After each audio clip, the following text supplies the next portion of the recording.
selamat malam. Anda menyaksikan Prime Talk. Pemirsa, peristiwa kerusuhan tanggal 21 hingga 22 Mei yang lalu menyisakan banyak tanda tanya. Salah satunya adalah penyebab massa yang tewas. Nah, menurut catatan Komnas HAM ada 8 orang yang tewas dan 4 diantaranya tewas karena peluru tajam.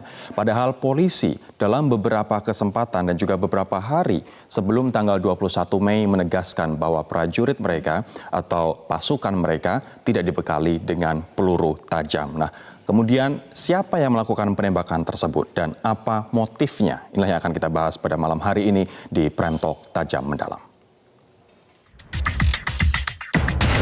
Tersangka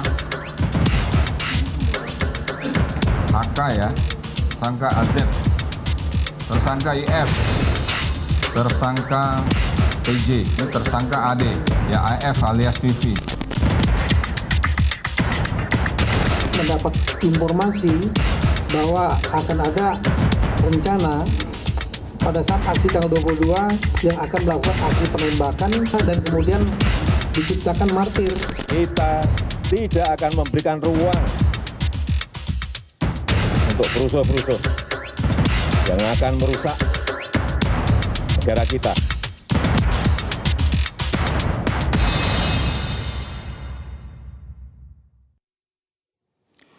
Kita simak terlebih dahulu pernyataan dari Menteri Koordinator Bidang Kemaritiman yang memperkuat kesimpulan bahwa aksi tanggal 21-22 Mei diorganisir. Untung saya belum zaman dulu tentara, masih menurut saya libas juga ya. Tapi polisi itu masih nahan diri. Jadi menurut saya nahan diri dengan baik. Jadi teman-teman semua, kalau ada yang di luar mengatakan polisi itu ada yang saya baca bertindak keterlaluan, saya ingin katakan yang saya lihat di situ tidak benar, yang sampai jam 9 malam. Nah, memang setelah itu polisi itu harus membubarkan karena sudah janjian kasihkan undang-undang atau peraturan hanya sampai maghrib, tapi diberikan sampai tarawih. Setelah tarawih harus disuruh bubar. Nah, kalau yang tidak mau bubar akhirnya dibubarkanlah dengan gas air mata. Jadi itu semua tindakan-tindakan terakhir.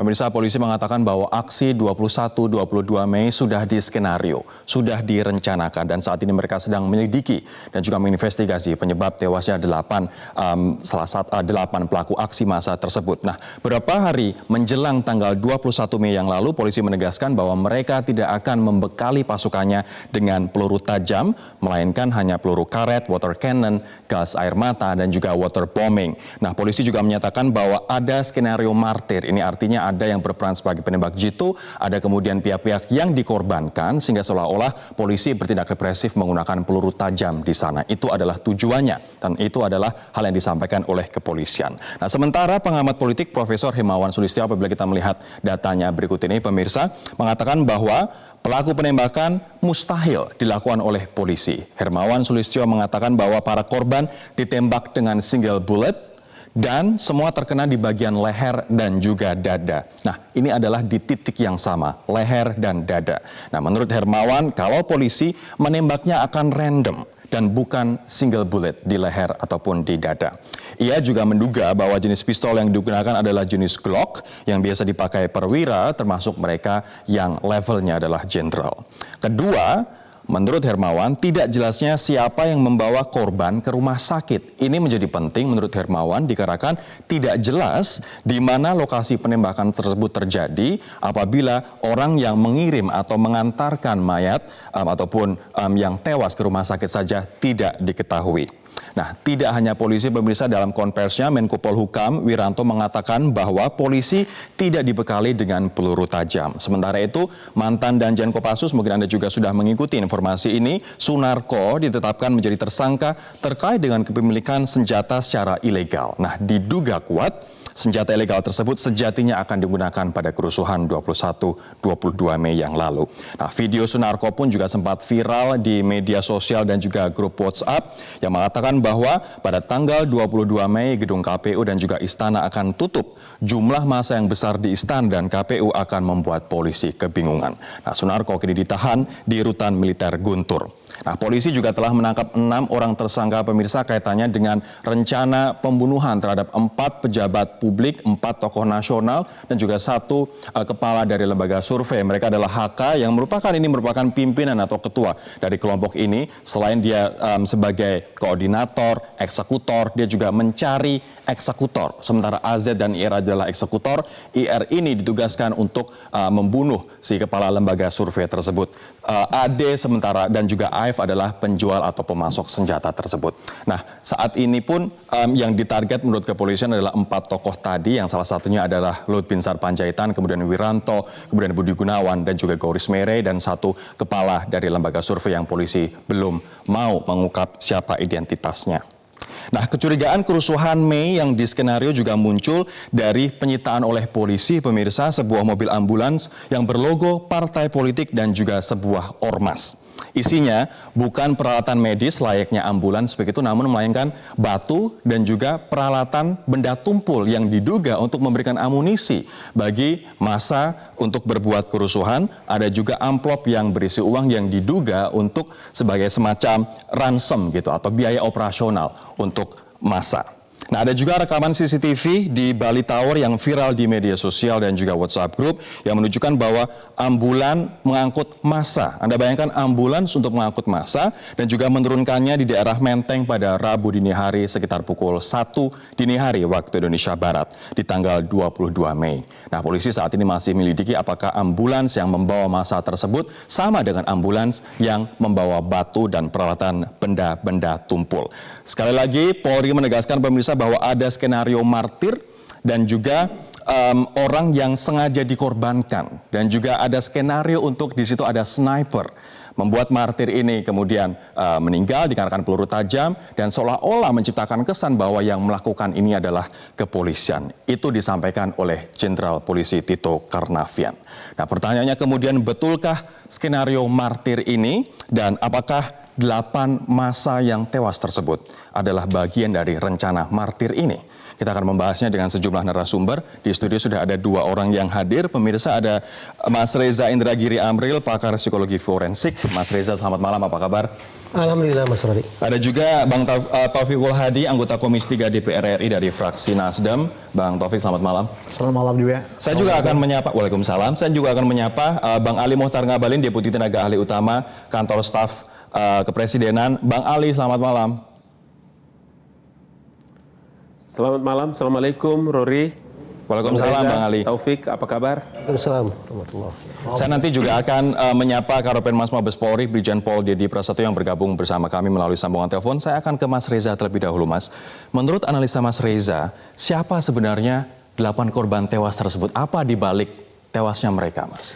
Untuk memberikan jawaban definitif tentang itu jelas harus dilakukan investigasi. Tetapi dari bingkai konseptual, maka kita bisa bayangkan kehadiran sekian banyak orang di satu lokasi dalam situasi tersebut barangkali bisa dipilah menjadi 3 kelompok, 3 kategori manusia. Pertama adalah orang-orang yang disebut sebagai intentional. Mereka sungguh-sungguh punya niatan datang ke sana dengan sebuah skenario tertentu yang barangkali, sekali lagi saya garis bawahi, barangkali sesuai dengan pesanan dari orang yang memesan mereka. Jadi intentional datang ke sana. Yang kedua adalah termasuk dalam kategori sub-intentional. Mereka datang ke sana, mereka barangkali juga melakukan tindakan-tindakan di luar hukum, tetapi sesungguhnya tidak ada sangkut pautnya tindakan mereka tersebut dengan sebutlah aktor intelektual atau orang yang menciptakan skenario besar dalam situasi tersebut. Sub-intentional. Yang ketiga adalah yang disebut sebagai unintentional. Mereka hadir di sana, mereka tidak punya niatan sama sekali untuk melakukan tindakan kekerasan apapun. Aksi damai saja. Aksi damai saja, namun apa boleh buat? Karena itu situasinya massa gitu, di mana rasionalitas manusia cenderung menguap, ketiban pulung. Akhirnya barangkali juga ikut-ikutan latah melakukan tindakan kekerasan, apakah itu sifatnya ofensif atau defensif, sekali lagi harus diinvestigasi. Tapi 3 kategori itu yang semestinya menurut saya harus bisa dipilah oleh teman-teman, terutama sekali di kepolisian. Nanti mana yang akan intentional, mana yang sub-intentional, dan mana yang unintentional. Saya akan menyapa terlebih dahulu ada Karopenmas Mabes Polri bergabung bersama kami melalui sambungan telepon, Brigjen Pol Dedi Prasetyo. Pak Dedi, selamat malam, Pak. Selamat malam, Assalamualaikum, Mas. Waalaikumsalam Pak Dedi. Pak Dedi, saya akan jeda terlebih dahulu, namun nanti setelah jeda saya akan bertanya kepada Anda, apakah mereka yang tewas ini adalah martir yang dimaksud oleh polisi dan disampaikan oleh polisi dalam beberapa kesempatan. Kami akan menanyakannya sesaat lagi, tetaplah bersama kami.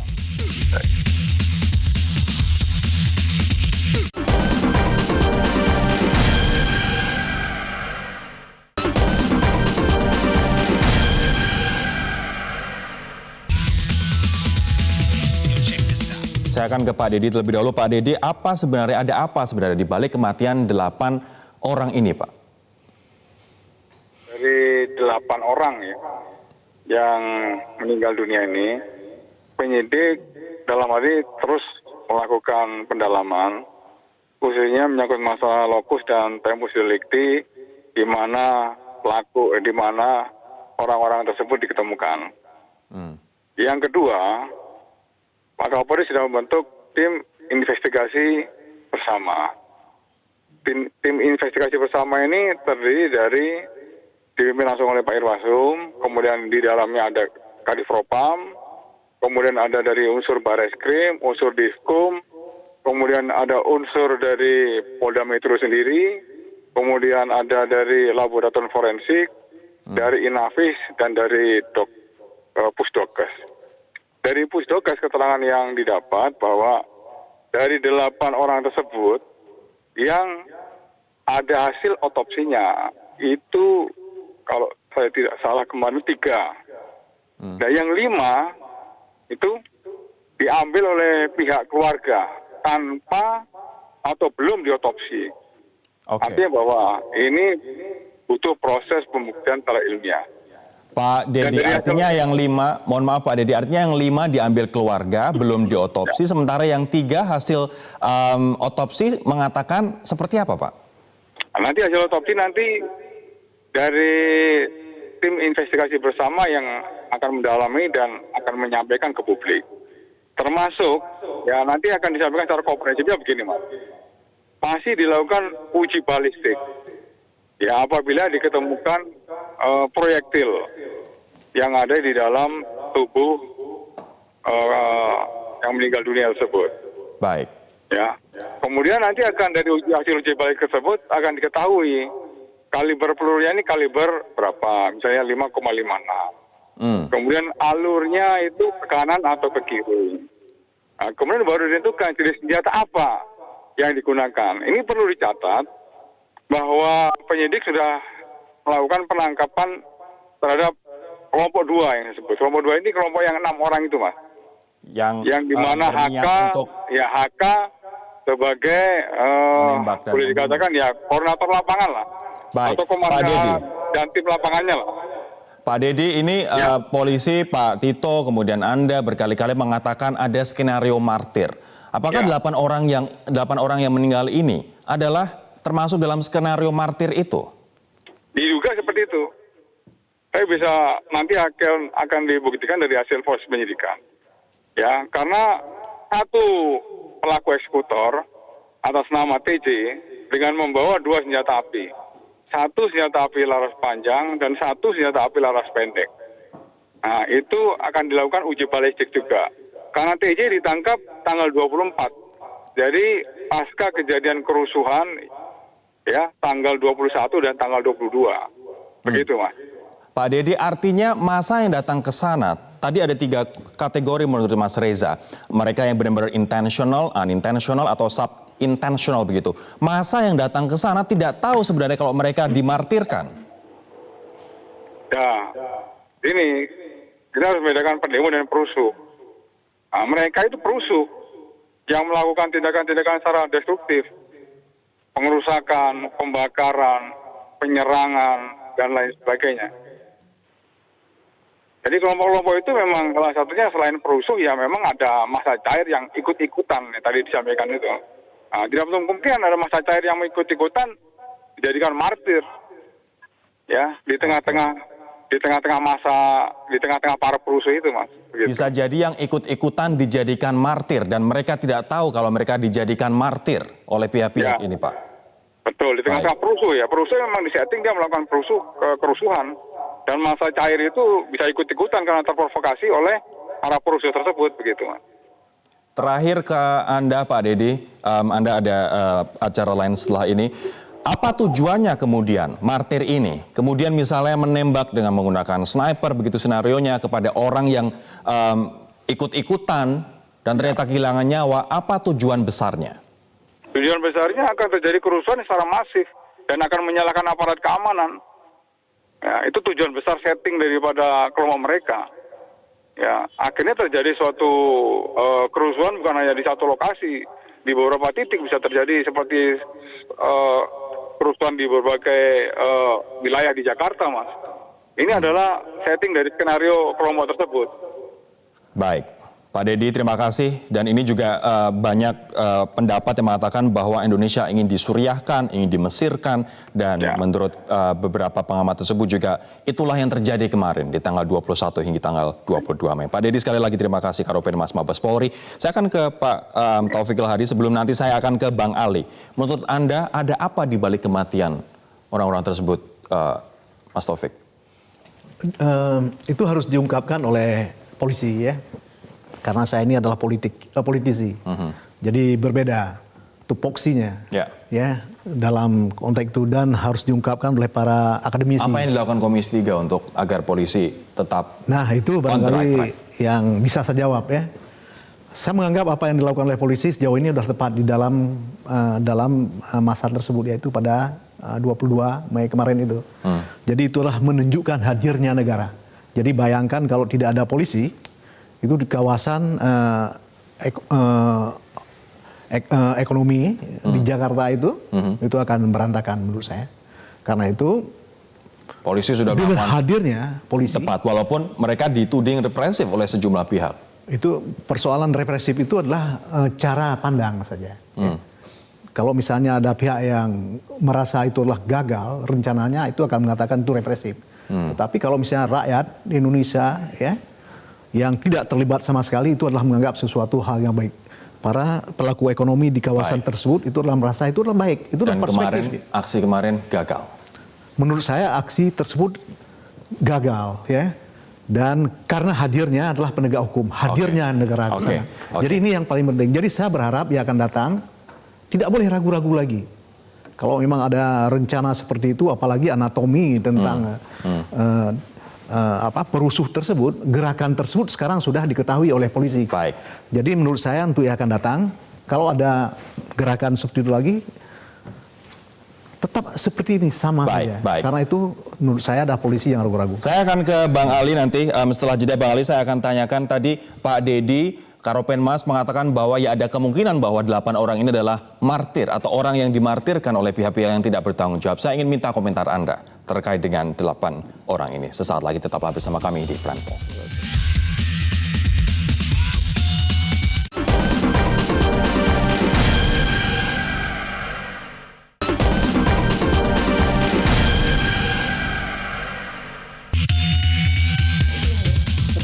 Karopenmas Mabes Polri Deddy Prasetyo tadi mengatakan bahwa bisa jadi 8 orang yang tewas merupakan mereka yang dimartirkan oleh pihak-pihak yang tidak bertanggung jawab atau menskenario ini. Saya ingin tanya ke Bang Ali. Bang Ali, apa pendapat Anda terkait dengan kemungkinan bahwa 8 orang tersebut adalah martir yang selama ini disebut-sebut oleh polisi?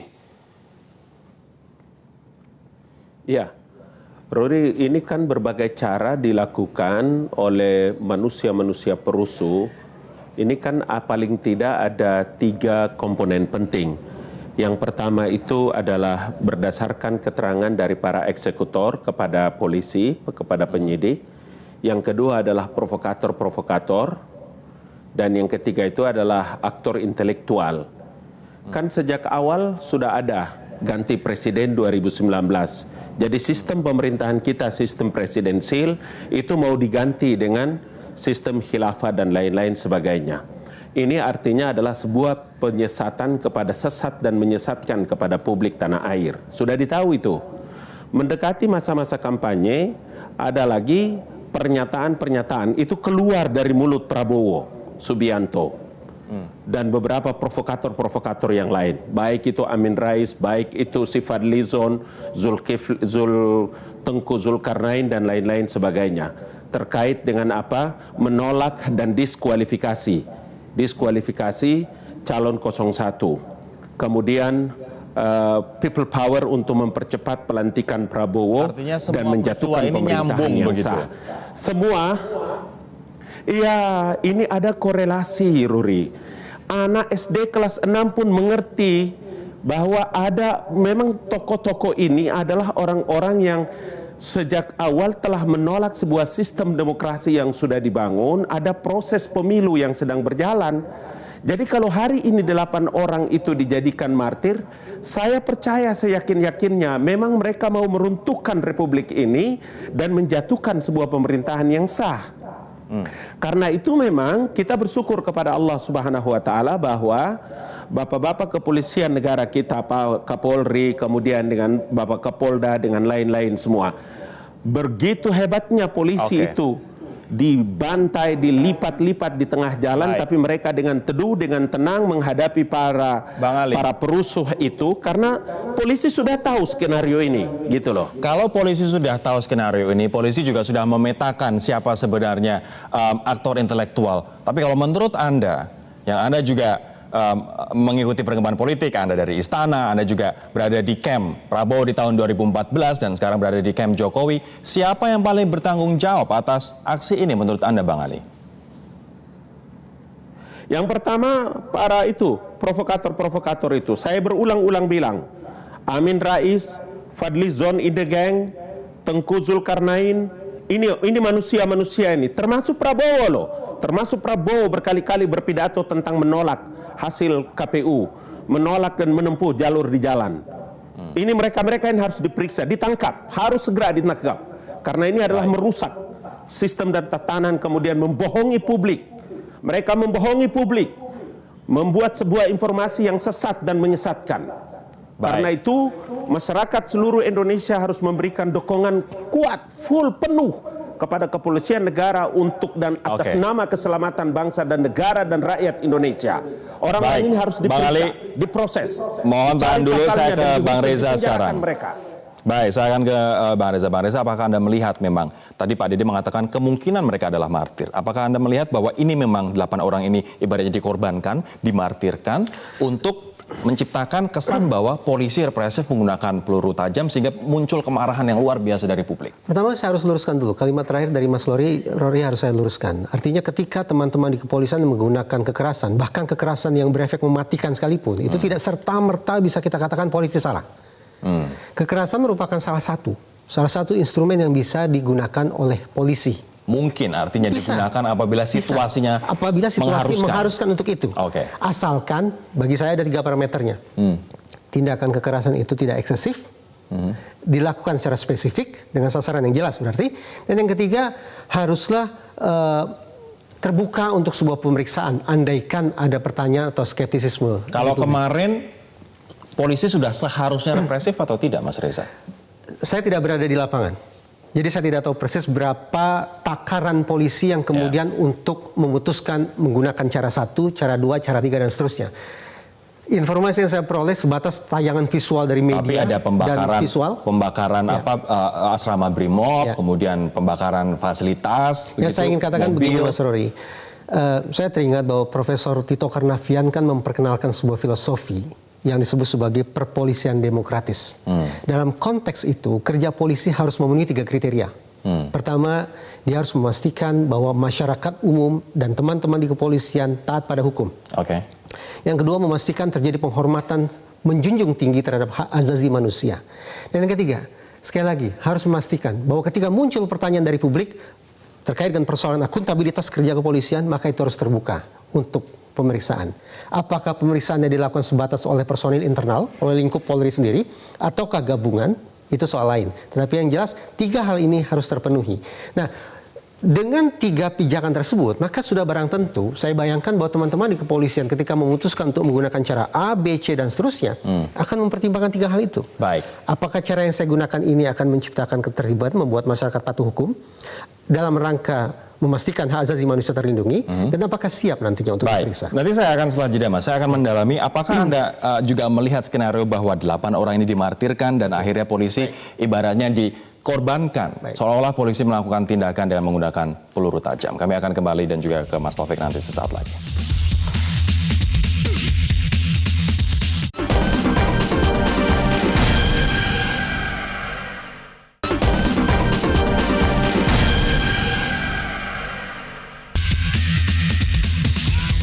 Sebelum ke Mas Taufik, saya akan ke Mas Reza kembali. Artinya apakah Anda melihat skenario bahwa memang 8 orang ini dijadikan martir untuk membuat polisi seolah-olah bersalah dalam hal ini, Mas? Sayangnya dalam ilmu yang coba saya tekuni tidak dikenal kata martir. Ilmu saya mencoba untuk memastikan mana pelaku, mana saksi, mana korban. Kita persempit, mana pelaku, mana korban. 8 orang ini Apakah bagian dari pelaku atau korban? Nah, semestinya sesederhana itu. Tapi apa boleh buat, reseknya ilmu pengetahuan, para ilmuwan adalah kemudian setelah dipilah antara pelaku dan korban muncul istilah baru. Yaitu berhimpitnya tumpang tindihnya antara pelaku dan korban. Victim offender overlap. Bisa jadi itu adalah the overlap victims. Misalnya, seorang pelaku melancarkan tindakan kekerasan terhadap aparat pula. Ya. Itu berarti pelaku ya, pelaku ya. Tapi kemudian yang bersangkutan diamankan, kan dia menjadi sasaran perilaku brutal dari oknum aparat. Membabi buta sekian banyak oknum aparat melakukan tindakan yang katakanlah eksesif. Sayang, pada saat yang sama, yang bermula dia dari posisinya sebagai pelaku, sedikit banyak dia bergeser posisinya menjadi seorang korban. Simpati masyarakat timbul di situ. Overlap. Pada sisi inilah kemudian akan bisa dieksploitasi sedemikian rupa bahwa sebutlah akan menguntungkan pihak-pihak tertentu, itu sah-sah saja sebetulnya semacam itu. Tapi ini bermuara pada polisi pun sebenarnya boleh menggunakan tindakan represif Harus bila penggunaan cara suasananya kekerasan oleh mengharuskan. polisi tidak serta-merta dikatakan sebagai barang haram. Itu diperbolehkan dengan persyaratan-persyaratan tertentu. Tapi polisi berkali-kali menegaskan bahwa mereka tidak dibekali peluru tajam. Mas Taufik, saya ingin minta penegasan dari Anda. Kalau misalnya polisi sudah mengidentifikasi tokoh-tokoh di balik kejadian ini, siapa yang merupakan perpetratornya, apa kemudian yang harus dilakukan oleh polisi? Sudah tahu, apa yang harus kemudian mereka lakukan?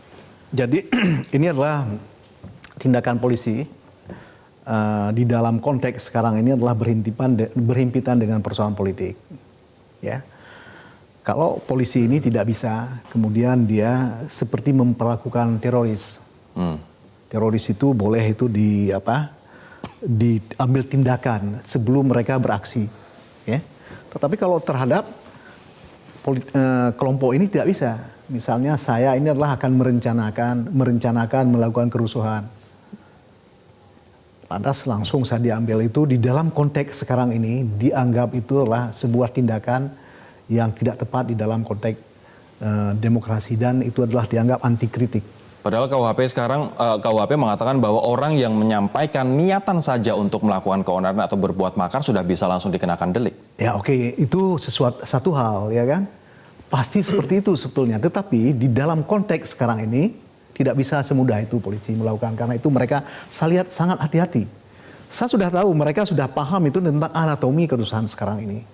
Mereka sudah mengidentifikasi tokoh-tokohnya dan sebagainya. Tetapi mereka tidak bisa melakukan seperti yang kita pikirkan.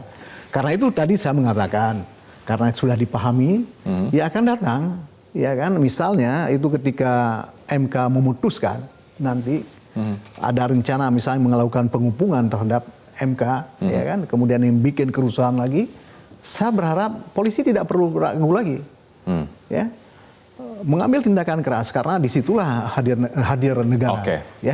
Baik. Saya sekarang akan ke Bang Ali. Bang Ali, kalau misalnya tadi Pak Dede mengatakan ya bisa saja mereka martir. Kalau misalnya nanti investigasi dari polisi mengatakan bahwa mereka adalah martir, yang dalam hal ini mereka juga tidak tahu akan dijadikan martir, artinya mereka juga bisa jadi korban dan perpetrator victims. Bang Ali, apa yang ingin Anda sampaikan kepada mereka yang berniat untuk ikut aksi selanjutnya, kalaupun misalnya ada, toh kalau misalnya mereka ikut, ada kemungkinan mereka akan dijadikan martir, Bang? Ya, yang pertama saya ingin mengatakan bahwa negara tidak boleh kalah dengan berbagai macam tindak perilaku yang ingin mengganggu keamanan negara. Itu sudah pasti. Dan standar itu telah dipersiapkan oleh kepolisian negara. Saya ingin menegaskan kembali ya, dari berbagai pertemuan rapat yang kami lakukan dengan kepolisian negara di kantor staf presiden, bahwa polisi Republik Indonesia dalam menghadapi para demonstran tidak dibekali dengan peluru tajam. Dari standar operasional prosedur itu sama sekali tidak ada. Karena itu dari dialog-dialog kita ini kepada masyarakat Indonesia, saya pastikan bahwa insya Allah polisi tidak sebrutal seperti yang dituduhkan oleh banyak orang yang begitu benci kepada sistem yang sedang berjalan dengan kepolisian negara. Karena itulah maka saya ingin mengatakan bahwa biarlah proses yang sedang dilakukan di Mahkamah Konstitusi ini berjalan, karena kita menghargai proses yang sedang berjalan, maka upaya-upaya dalam mengumpulkan massa dalam jumlah yang besar dan mengacaukan situasi lalu lintas, keamanan dan lain-lain, ya jangan Anda salahkan kalau ada pihak-pihak yang menggunakan kesempatan itu kemudian menjadi perusuh, menjadi melakukan tindakan-tindakan yang brutal, kemudian dengan gampang mereka menembak orang dan mati, maka jangan coba-coba Anda salahkan kepolisian negara dan tentara Republik Indonesia. Itu artinya Anda sedang berupaya untuk merusak dan meruntuhkan negara Republik Indonesia. Baik, saya akan beralih ke Mas Reza. Mas Reza, saya tertarik dengan tadi Anda menyampaikan democratic policing. Kepolisian atau melakukan usaha kepolisian yang demokratis begitu. Apakah polisi saat ini mendapatkan dukungan publik untuk melakukan apa yang mereka lakukan saat ini, Mas? Pertanyaan bagus. Dalam konteks perpolisian demokratis, tugas Polri lebih daripada yang disampaikan oleh Pak Ngabalin dan Pak Taufik. Yang disampaikan oleh Pak Taufik dan Pak Ngabalin hanya mencapai 2 aspek, yaitu menegakkan hukum dan mengembalikan ketentraman atau ketertiban di tengah masyarakat. Mereka juga butuh the public support. Poin yang jitu. Agenda yang ketiga yang sekaligus paling kompleks untuk diraih oleh organisasi kepolisian manapun adalah membangun trust, kepercayaan dari publik. 2 ini relatif bisa dilakukan sendiri oleh polisi. Menegakkan hukum, mereka dapat kewenangan penuh dari negara. Menciptakan ketertiban, naikkan status waspada 1, 2, 3, siaga 1, 2, dan 3, dan seterusnya. Tapi membangun trust ini menjadi sebuah persoalan yang sangat kompleks. Apakah publik percaya pada polisi saat ini, Mas? Tentu itu harus dilakukan penelitian. Tetapi secara teoritis, semakin besar perlibatan masyarakat dalam unsur akuntabilitas kerja kepolisian, diharapkan akan semakin tinggi pula kepercayaan publik terhadap polisi. Ini situasi yang bukan main-main. Mungkin banyak orang yang menganggap ini situasi yang ya ala kadarnya. Tapi apa yang terjadi di Suriah, apa yang terjadi di Mesir, itu juga karena orang awalnya menganggap tidak ada apa-apa. Dan akhirnya ternyata terjadi seperti itu. Nanti setelah jeda saya ingin tanyakan apa yang publik harus lakukan apabila saat ini kondisinya seperti ini. Ada rencana martir, ada skenario untuk melakukan pembunuhan tokoh dan juga kepala lembaga survei, dan juga ada rencana kerusuhan. Bagaimana publik harus menyikapi? Saya akan membahasnya sesaat lagi.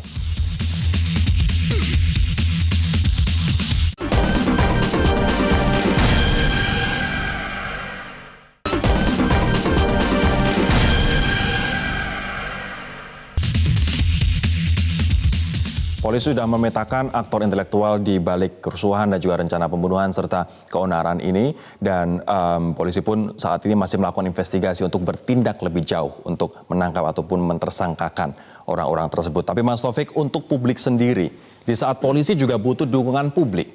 Di situasi seperti ini apa yang harus publik lakukan?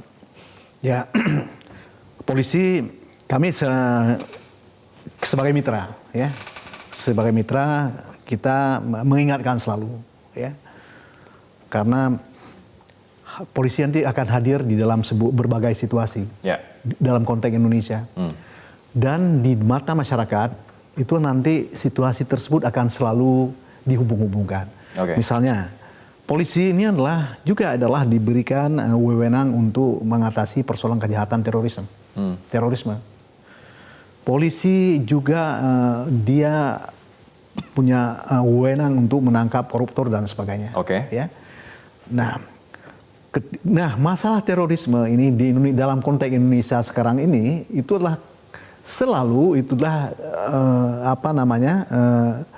hadirnya itulah bersamaan dengan narasi-narasi Islamis tertentu. Ya.